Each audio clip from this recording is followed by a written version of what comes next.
நான் பாட்டு பாடி நிறுத்தி 40 வருஷம் ஆகுது. பாட மாட்டேன்.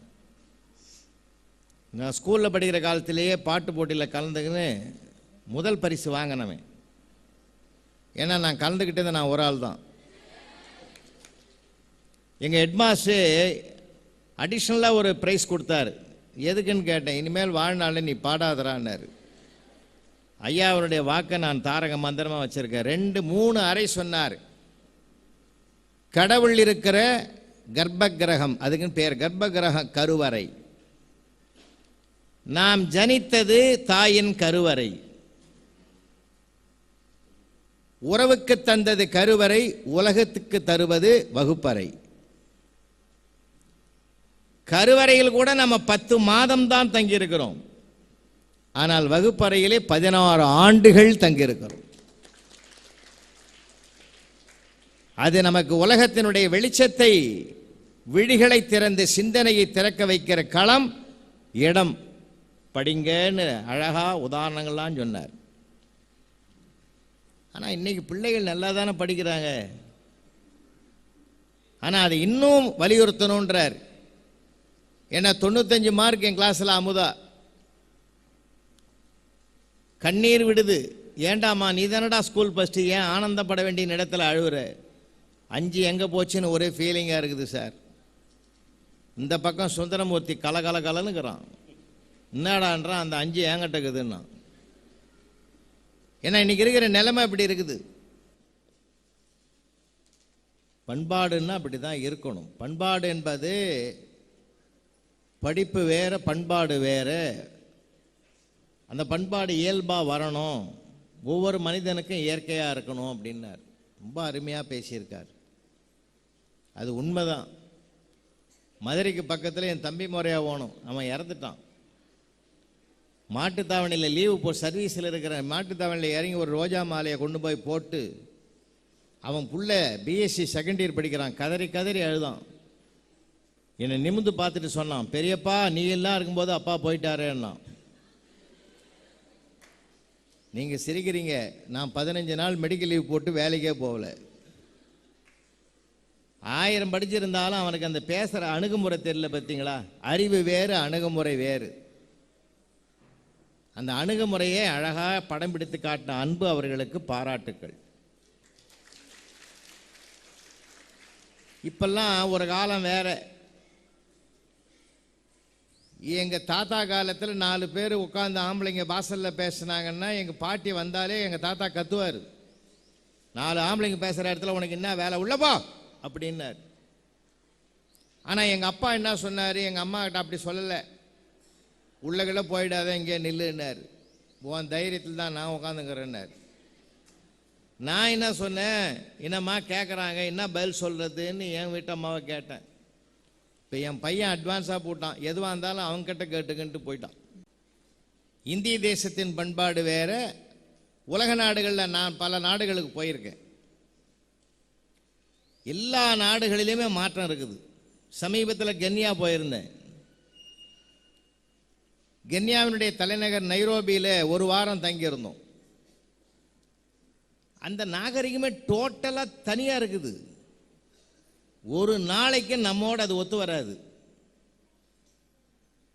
நம்ம நாகரிகம், நம்முடைய பண்பாடுன்றதே வேற. வாட் இஸ் யுவர் கல்ச்சர்னு சர்தார் வல்லபாய் பட்டேலை கேட்டபோது அவர் கல்ச்சர் இஸ் அக்ரிகல்ச்சர்னு சொன்னார் பதில். நம்ம வாழ்க்கையை விவசாயத்தோடு பின்னி பிணைந்தது. ஐயா சொன்னார்ல, உயரிய படிப்புன்னு ஒரு தொடக்கம்னா அதில் தான் விவசாயத்தை சொல்கிறாங்கன்னு. அதான் உண்மை. கல்யாணத்தையே சொன்னால் 1000 காலத்து பயிர். மேரேஜ் லைஃப் என்ன சொன்னால் 1000 காலத்து பயிர். கொழுந்தனார் கொழுந்தியாள் ஒரு இலை கொழுந்து விடும், அப்புறம் தான் அது இலையா மாறு. முளைச்சு 3 இலை வரல, அதுக்குள்ளே என்னமா பேசுது பத்தியா, அந்த இலைன்னு வருது. ஒரு இடத்துல நாத்து விட்டு அதை எடுத்து இன்னொரு இடத்துல நடனம். பிறந்த வீட்டிலிருந்து புகுந்த வீட்டுக்கு ஒரு பெண்ணு போகிறா, அதனால தான் அவளை நாத்தனார் நாத்து அப்படின்லாம் சொன்னான். என்ன அழகு விவசாயத்தோடு. அப்போ இந்த பண்பாட்டை உணர்த்துறதுக்கு கூட நம்ம பண்பாடு என்ன அப்படின்றத கூட நம்ம படித்தாதானே தெரிஞ்சுக்கலான்னு ஒரு நல்ல செய்தியை குறுகிய காலத்தை சொன்னாலும் நிறைவாக சொல்லியிருக்காங்க. இங்கே படிப்பும் இருக்குது, பண்பாடும் இருக்குது. படிக்கிற நீங்கள்லாம் அமைதியாக ஆனந்தமாக கேட்டுங்க. பண்பாட்டை காப்பாற்றுகிற பெரியவர்கள் தொடங்கி வைத்ததிலிருந்து நிறைவு வரையில் உட்கார்ந்து இருக்கிறார்கள். இங்கே படிப்பும் இருக்குது, பண்பாடும் இருக்கு.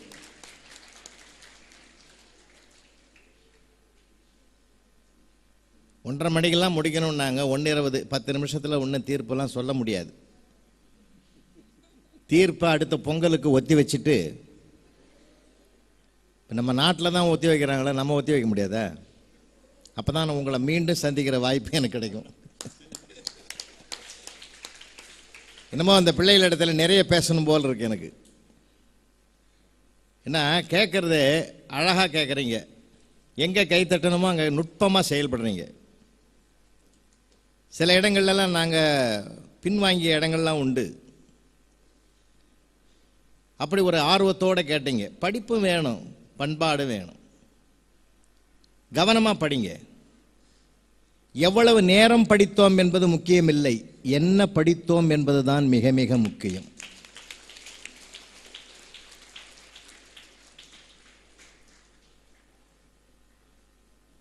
ஏன்னா கவனமா இப்போ பெருமாள் கோயில் கூட அழகா திருப்பதியை ஞாபகப்படுத்தினாங்க. கடைசி சகோதரி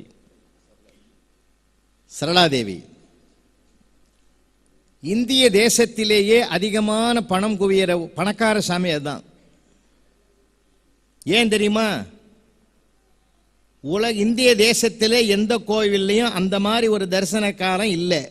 இரவு 12 மணி வரைக்கும் பெருமாள் தரிசனம் கொடுக்கிறார். அதிகாலை 3 மணிக்கெல்லாம் சுப்பிரபாதத்தோடு எழுந்துடுறார். 24 மணி நேரத்தில் 21 மணி நேரம் உழைக்கிற ஒரே கடவுள் அவர் தான்.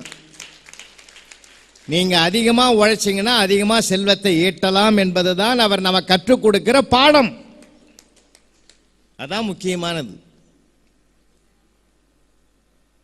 நான் 20 வருஷத்துக்கு முந்தி பெருமாள் கோயிலுக்கு போனேன். கூட்டம் அதிகம். திருப்பதிக்கு போனேன். 10வது ஷெட்டில் போட்டான். அப்போல்லாம் எனக்கு அதிகமான அறிமுகம் இல்லை.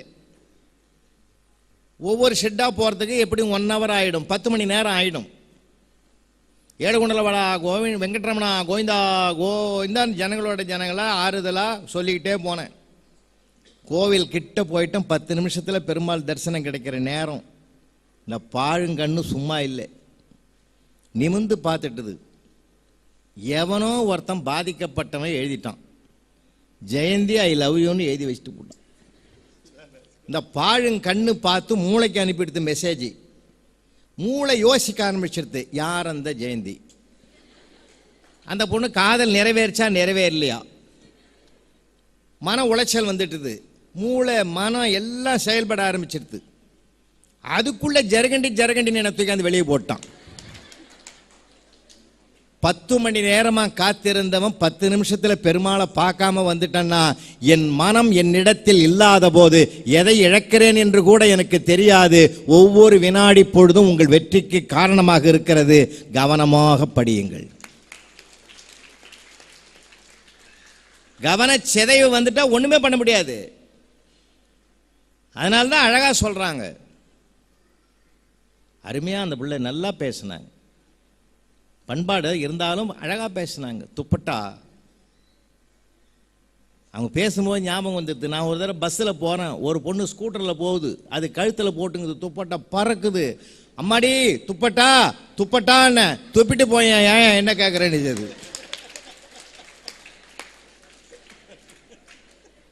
நான் அன்னையிலேருந்து யாருங்க எதுவும் சொல்கிறது கிடையாது. அதனால தான் நான் ஆரம்பத்தில் சொன்னேன், தாழ்வு மனப்பான்மையை விட ஒரு கொலை குற்றம் உலகத்திலே கிடையாது. என்னால் முடியாது என்று நான் என்னை தாழ்த்தி கொண்டால் எதையுமே சாதிக்க முடியாது. ஒற்றை மனிதர் 30 கோடி மக்களை ஆதரிச்சு விடுதலை பெற்று தந்த மண்ணு இந்த மண்ணு. அந்த மண்ணில் நீங்க பிறந்திருக்கீங்க, ஞாபகம் வச்சுங்க.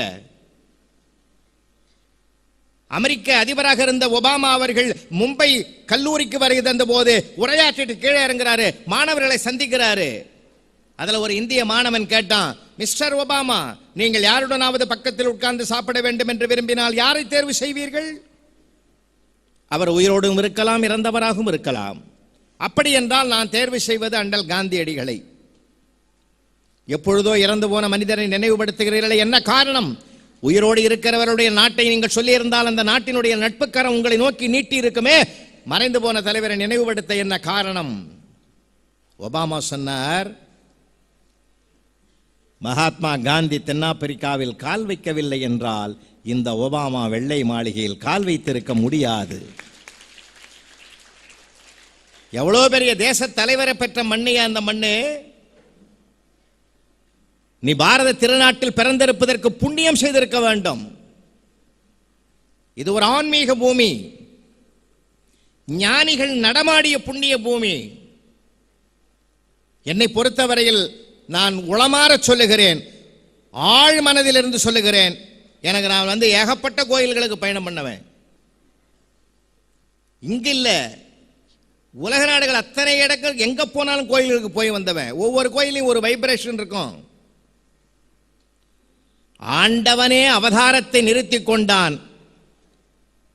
காரணம், நான் செய்வதை அம்மா முதலான ஞானிகள் செய்வார்கள் என்று.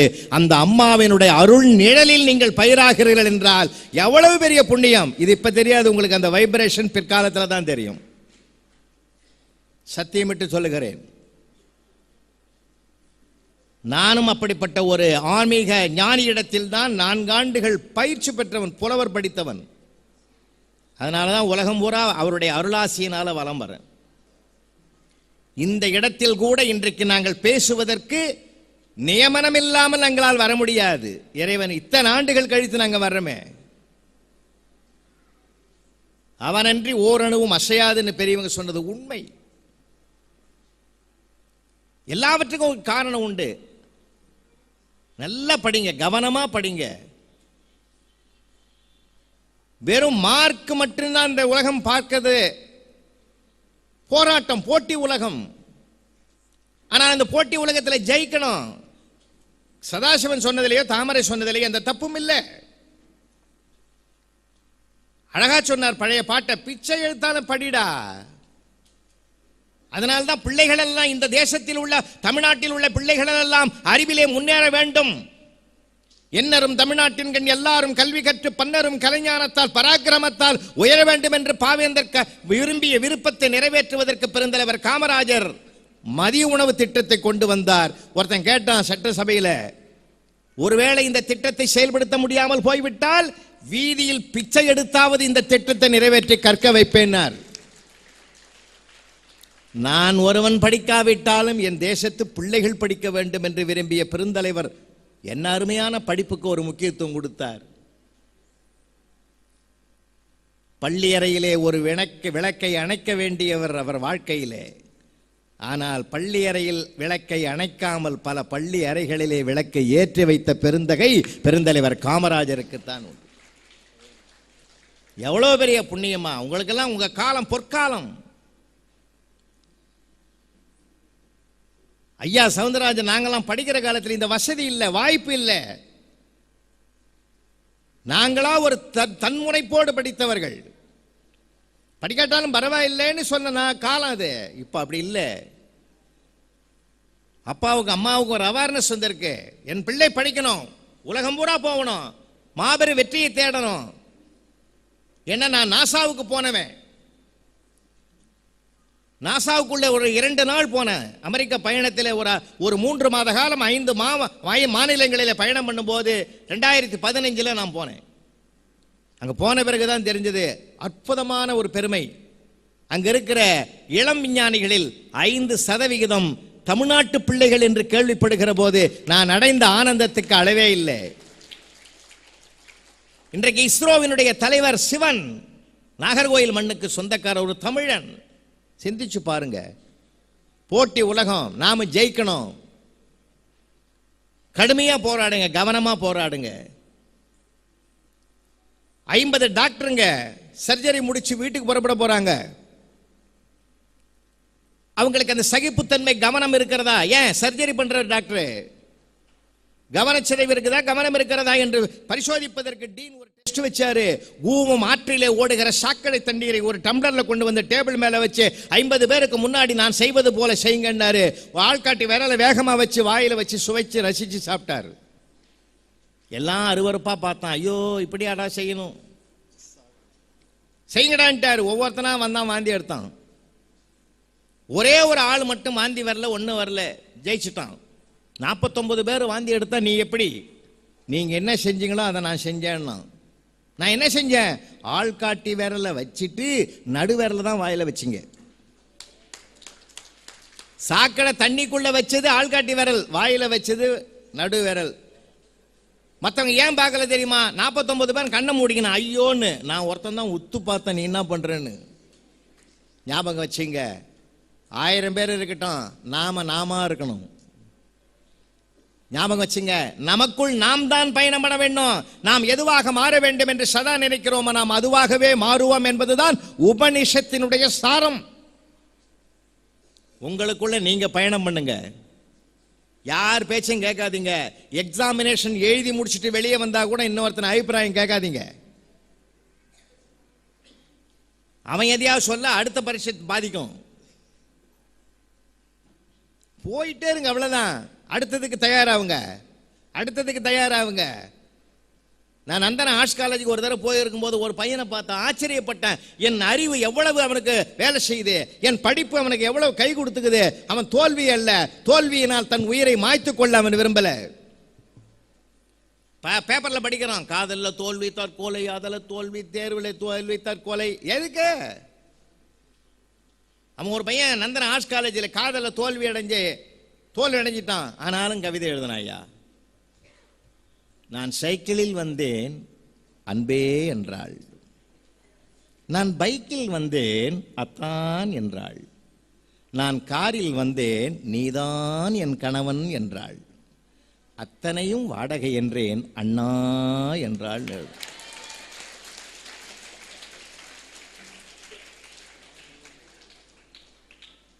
படிப்பு எல்லாத்தையும் தரும், படிப்பு பணத்தை பெற்று தரும். அதனால்தான் அபிராமி பட்டர் பாடினார், தனம் தரும் கல்வின்னார். நீங்க அப்படி படிக்கணும், தனம் தரும் கல்வி தரும் அப்படியும் படிக்கலாம். தனம் தரும் கல்வி ரெண்டு அர்த்தத்தில் நீங்க படிக்கலாம். தனம் தரும் கல்வி, பணத்தை அள்ளி கொடுக்கிறது. டாக்டர் படிப்பு, சிஏ படிப்பு, அப்படி படிங்களேன். இந்த நாட்டில் சிகிச்சை பலனின்றி இறந்தவர்களை விட சிகிச்சைக்கு பணமின்றி இறந்தவர்கள் ஏராளம். பணத்தை ஈட்டுங்க. முதல வச்சிருப்பவன் தான் முதலாளி. பணத்தை ஈட்டுங்க. அதனால்தான் செய்க பொருளைன்னார் திருவள்ளுவர். பொருள் தேடுதல் முதல் கடன்னார் பாரதி. அப்ப என்ன பண்ணணும்? படிக்கணும். அப்பதான் உலக நாடுகளுக்கெல்லாம் போகலாம். ஆகையினாலே கல்வி என்பது சாதாரணமானதல்ல. மனிதனை மனிதனாக்குவது, மனிதனை வாழ வைப்பது கல்வி என்பதனாலே படிப்பா பண்பாடா என்ற கேட்ட கேள்வியிலே இன்றைய காலகட்டத்தில் படிப்புதான் மிக மிக முக்கியம் என்பதனால் படிப்பே என்று தீர்ப்பளிக்க வேண்டும் என்று இவர்கள் ஆசைப்படுகிறார்கள். நான் என்ன கேட்கிறேன், பண்பாடுன்னா லேசான விஷயமா? 1330 குரட்பாக்களை ஒப்பிக்கிற பிள்ளையை விட ஒரு குரல் படி வாழ்கிறவன் தான் இந்திய தேசத்துக்கு இன்றைக்கு தேவை. நான் 100 மார்க் எடுக்கிறவனையும் பாராட்டுவேன், 35 எடுக்கிறவனையும் பாராட்டுவேன். ஏன் தெரியுமா? 100 மார்க் எடுக்கிறவனை விட 35 அதிகமாக பாராட்டுவேன். 100 மார்க் எடுக்கிறவன்லாம் வெளிநாட்டுக்கு ஓடிடுறான். 35 எடுக்கிறவன் தான் என் இந்தியாவிலேயே கடைசி வரைக்கும் இருக்கிறான். அடுத்தவனுக்கு உதவுபவனை விட என் அருகில் இருந்து உதவுபவன் தான் எனக்கு முதலில் முக்கியமானவனாக தெரிகிறான். கவலைப்படாதீங்க, மார்க் குறைஞ்சு போச்சேன்னா வருத்தப்படாதீங்க. மார்க் மட்டுமே தீர்மானிக்கிறதல்ல, மனிதனை வாழ வைப்பது கல்வி. ஆனால் மனிதனை தெய்வமாக மாற்றுவது பண்பாடு. நிறைய விஷயம் இருக்கு. எவ்வளவு விஷயம் இருக்குது. ஒன்னும் இல்லை. இப்ப நம்ம குத்து விளக்கு ஏற்றோம், பார்த்தீங்கல்ல, எல்லாரும் பார்த்தீங்கல்ல. நான் டெல்லி பல்கலைக்கழகத்தினுடைய வளாகத்திலே மேதகு அப்துல் கலாம் அவருடைய உரையை கேட்டவன். ஐயா அவர்கள் வந்த உடனே ஏற்றிய மெழுகுவத்தியை கையில கொடுத்து அங்க குத்து விளக்கு ஏற்ற சொன்னாங்க. எல்லாருக்கும் குத்து விளக்கு தெரிஞ்சது, நெருப்பு தெரிஞ்சது. நெருப்பு ஒரு அரிய கண்டுபிடிப்பு, அது தெரிஞ்சது. ஆனால் அதை ஏற்றி வைத்துவிட்டு மேதகு அப்துல் கலாம் தன் உரையை தொடங்கினார். இந்துக்களின் அடையாளம் இந்த குத்து விளக்கு, ஏற்றுவதற்கு என் கையில் கொடுத்த மெழுகுவத்தி தேவாலயத்தின் அடையாளம், ஏற்றுகிற நான் இஸ்லாத்தின் அடையாளம், இதுதான் இந்தியா என்று சொன்னார். அவர் உயரிய படிப்பையும் கொண்டார், நினைக்க முடியாத பண்பாட்டின் சிகரமாகவும் இருந்தார். விண்வெளி முழுவதும் ராக்கெட்டை நிரப்பினார், வாழ்நாள் முழுவதும் பாக்கெட்டை நிரப்பாத ஒரு மிகப்பெரிய மாமனிதர் அவர்தான். அந்த பண்பு தேவையா இல்லையா? சச்சின் டெண்டுல்கர் கிரிக்கெட் உலகத்தினுடைய கதாநாயகன், இந்திய இளைஞர்களுடைய நம்பிக்கை நட்சத்திரமாக இருந்தவர். அவரை ஒரு விளம்பரத்திற்காக போய் அணுகினார்கள். ஒரு உயர் ரக மதுவுக்கு மது விளம்பரத்துக்கு அவரை கேட்டாங்க நடிக்க சொல்லி. பல கோடி ரூபாய் தரேன்னாங்க. என்னை முன்னோடியாக, முன் உதாரணமாக வைத்து இந்திய தேசத்து இளைஞர்கள் இருக்கிறார்கள், அவர்களுக்கு தவறான பாதையை நான் காட்ட பல கோடி ரூபாய் கொடுத்தாலும் நான் இசைய மாட்டேன் என்று மறுத்தாரே, அந்த மறுப்புக்கு பேர் தான் பண்பாடு.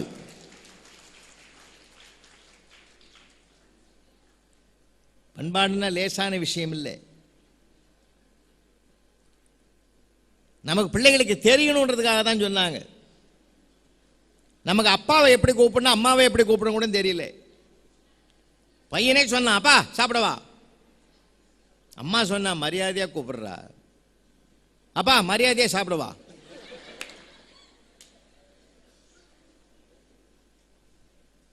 எனக்கு இந்த 6ஆம் கிளாஸ் படிக்கிற பையன் ஒருத்தனை நான் பார்த்து கேட்டேன், உனக்கு அம்மா பிடிக்குமா, அப்பா பிடிக்குமா, என்ன பிடிக்குமா, யாரடா பிடிக்கும்னா, எனக்கு கண்டக்டர் தான் சார் பிடிக்கும்னா. ஏண்டான்னு, அவர் தான் சார், நீங்கள் பாஸ் ஆக மாட்டேன்னு சொல்கிறீங்க, எங்கள் அப்பா உருப்பட மாட்டேன்னு சொல்கிறான், எதுக்கு லாய்க்கு இல்லைன்னு எங்கள் அம்மா சொல்லுது. பஸ்ஸில் கால் வைக்கும் போதே அந்த ஆள் என்னை பார்த்துட்டு, தம்பி நீ பாஸா, ஏன்னா எல்லாரும் டிக்கெட் வாங்கணும், நான் ஒரு ஆள் தான் பாஸ் வாங்கி வச்சுக்கிறேன். மங்களகரமான வார்த்தையை பேசணும். ஒன்று ஞாபகம் வச்சுங்க, நல்ல வார்த்தைகள் நல்ல மனிதனுடைய அடையாளம். நல்ல வார்த்தைகளை பேசுங்க. உலகத்திலேயே உறவை தாண்டியது நட்பு. உலகத்தில் உறவை தாண்டியது நட்பு. அழகா சொன்னாங்க அவங்க. நொண்டி ஆட்டம், கண்டுபிடிக்கிற ஆட்டம், பல்லாங்குழி ஆட்டம், பரமபத ஆட்டம், இந்த பச்சை குதிரைன்னு ஒரு ஆட்டங்குது. ஒரு நண்பன் குனிவான், ஒரு நண்பன் தாண்டுவான். என் நண்பன் உயர்வதற்கு நான் குனிந்து கூட கொடுப்பேன் என்று நட்பின் பெருமையை சொல்லிக் கொடுத்த விளையாட்டு அது. சாதாரணமானதில்லை. ஒரு வகுப்பறை, ஒரு ஆசிரியர் உள்ள நுழைகிறார் கிளாஸுக்குள்ள. ஜன்னல் வழியா ஒரு வாழைப்பழத்தோல் வெளியில விழுது. ஓரக்கண்ணால பார்த்துட்டு உள்ள போன ஆசிரியர், யாரா போட்டதுன்னார். 40 பேர் மௌனமா நிற்கிறான். இந்திய தேசிய ஒருமைப்பாடு அங்க பார்க்கலாம் நீங்க. அவ்வளோ அமைதியா பின்டாப் சைலண்டாங்கிறான். பெஞ்ச் மேல நில்லுன்ட்டார். 39 பேர் மலை நின்னான், ஒருத்த மட்டும் உட்காந்துங்க தான். நான் சொல்றது காதல வெள்ளையா விழுது சார். செய்யாத தப்புக்கு நான் ஏன் தண்டனை அனுபவிக்கணும்? ஓ, எதிர்த்து பேசுகிறாயோ? சத்தியத்தை பேசுகிறேன். ஓ சத்தியவானோ? போட்டது யார் சொல் பார்க்கலாம். காட்டி கொடுப்பது இந்திய இளைஞனுக்கு ஒருபோதும் பிடிக்காது. இப்பொழுது மனசாட்சியோடு பேசுகிறேன். ஓ சத்தியவானோ, மனசாட்சி உடையவனா, கெட் அவுட். பைய தூக்கின்னு வெளியே போட்டான். ஆசிரியரே ஒரு மாற்றமாகி அவனை கூட்டாந்து உள்ள உட்கார வச்சார். அவர்தாயா பிற்காலத்தில் லோகமான்ய பாலகங்காதர திலகர் என்ற மிகப்பெரிய இந்திய தேச விடுதலைக்கு பாடுபட்ட பெரிய தலைவர். வகுப்பறை தீர்மானிக்கிறது அவன் யார் என்ற அடையாளத்தை.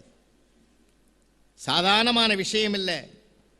ஜப்பான்ல இந்த உலக கால்பந்து போட்டி நடந்ததில்ல, எல்லா நாடுகளும் கலந்தது. ஜப்பான் ஜெயிக்கும்னு எல்லாம் எதிர்பார்த்தோம்.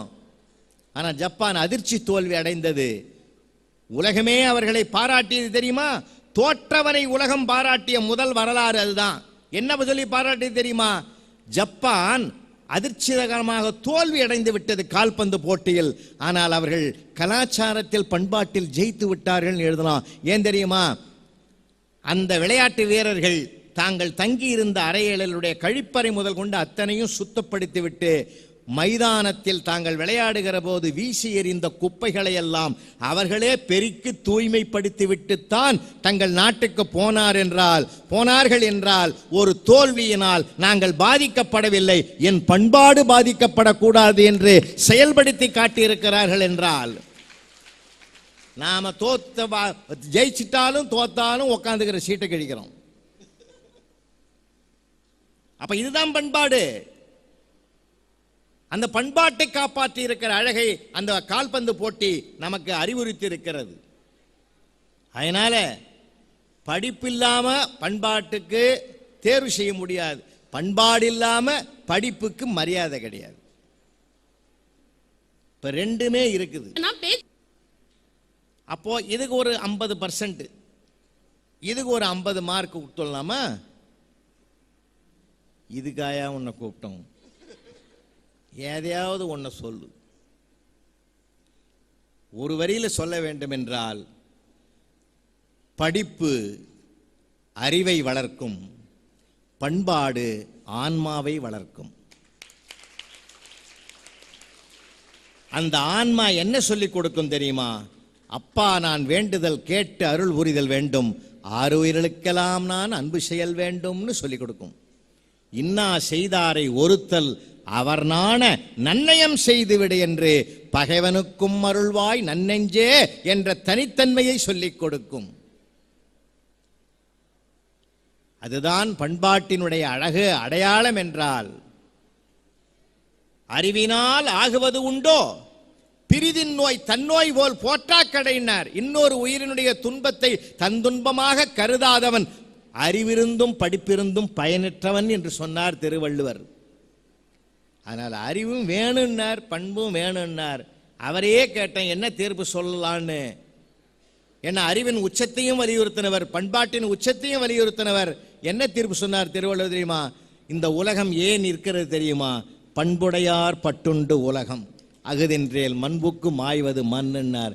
இந்த உலகம் இன்றைக்கும் தர்மத்தோடு இயங்குகிறது என்றால் அது பண்பாளர்களால் தான் என்று திருவள்ளுவருடைய குரலை தீர்ப்பாக்கி, பெரியோர்களுக்கு நான் ஒரு வேண்டுகோளை இந்த பள்ளிகளில் வச்சுட்டு கிளம்புறேன்.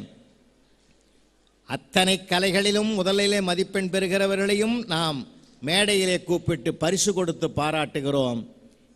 ஒருவேளை இந்த பள்ளி வளாகத்தில் சேவை மனோபாவத்தோடு குப்பையை அப்புறப்படுத்துகிறவனாக இருந்தாலும், செடிக்கு தண்ணீர் ஊற்றி அதை வாழ வைக்கிறவனாக இருந்தாலும், அப்படிப்பட்ட நல்ல பண்புள்ள சேவை மனோபாவம் நிறைந்த பிள்ளைகளையும் தேர்வு செய்து அவர்களுக்கும் பரிசு கொடுத்து பாராட்டுங்கள்.